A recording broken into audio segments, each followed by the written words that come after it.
ध्रुव तारे की कहानी। राजा उत्तानपाद ब्रह्मा जी के पुत्र मनु के पुत्र थे।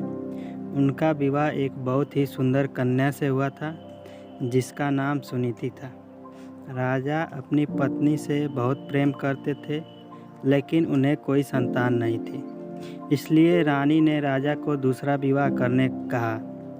राजा अपनी पत्नी से बहुत प्रेम करते थे इसलिए उन्होंने मना कर दिया और कहा कि दूसरी पत्नी के आ जाने से तुम्हारा स्थान कम हो जाएगा। जिस पर सुनीति ने कहा, मुझे आप पर विश्वास है, ऐसा नहीं होगा। राजा को सुनीति की हट माननी पड़ी और उन्होंने दूसरा विवाह कर लिया।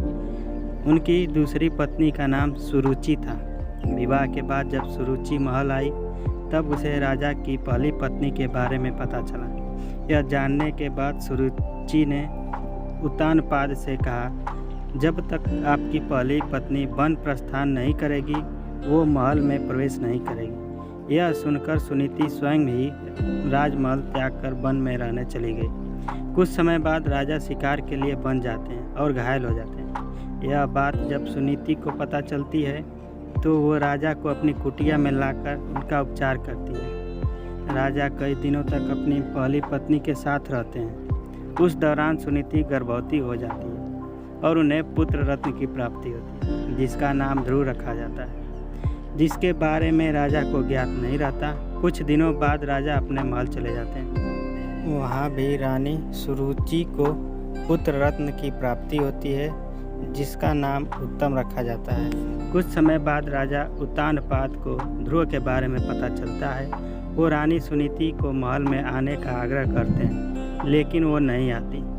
ध्रुव को कभी कभी महल भेज दिया करती। यह सब देखकर रानी सुरुचि को ध्रुव से घृणा होने लगते हैं। एक दिन ध्रुव अपने पिता उत्तानपाद की गोद में बैठा है। यह देख रानी सुरुचि को क्रोध आ जाता है और वो उसे धक्के देकर अपशब्द कहती है और उसे छोड़ी हुई स्त्री का पुत्र कहकर अपमानित करती है। नन्हा ध्रुव कुटिया में आकर माँ को पूरा घटनाक्रम सुनाता है। तब माता सुनीति उसे समझाती है, बेटा अगर कोई बुरा कहे तो उसके बदले में उसे बुरा मत कहो, इससे तुम्हें ही हानि होगी। अगर तुम अपने पिता की गोद में सम्मान बैठना चाहते हो तो भगवान विष्णु की उपासना करो, वो जगत पिता हैं। अगर बैठना है तो उनकी गोद में बैठो।